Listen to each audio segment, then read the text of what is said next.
একজন web developer হিসেবে job place করার জন্য এই তিনটি প্রজেক্ট আপনি আপনার পোর্টফোলিওতে অ্যাড করতে পারেন।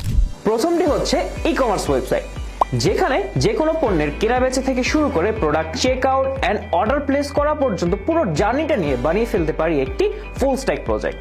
দ্বিতীয়টি হচ্ছে front end and back end দিয়ে এন্ড টু এন্ড প্রজেক্ট, যেখানে ই-কমার্স ওয়েবসাইট ছাড়াও ডক্টর অ্যাপয়েন্টমেন্ট আর যে কোনো বুকিং রিলেটেড যেমন এয়ারপ্লেন টিকিট বুকিং আর হোটেল টিকিট বুকিং রিলেটেড একটি প্রজেক্ট, যেটা দিয়ে আপনি ফ্রন্ট এন্ড অ্যান্ড ব্যাক এন্ডের সবগুলো স্কিল সেটকে ফুটিয়ে তুলতে পারেন। তৃতীয়টি হচ্ছে অথেন্টিকেশন আর অথরাইজেশন রিলেটেড প্রজেক্ট, এমন একটি ওয়েবসাইট যেখানে ইউজার অথেন্টিকেশন যেমন ইমেল দিয়ে অথেন্টিকেশন অথবা এনি থার্ড পার্টি সার্ভিসেস যেমন ফায়ারবেস দিয়ে আপনার গুগলের অথেন্টিকেশন আর গিটহাবের অথেন্টিকেশন আর ফেসবুকের অথেন্টিকেশন, এছাড়াও রোল বেসিসে ইউজারের অথরাইজেশন নিয়েও বানিয়ে ফেলতে পারেন একটি প্রজেক্ট। এই সকল প্রজেক্টগুলো দিয়ে বানিয়ে ফেলতে পারেন একটি ওয়েবসাইট যা আপনার পোর্টফোলিওকে অন্যদের থেকে আলাদা করে তুলবে।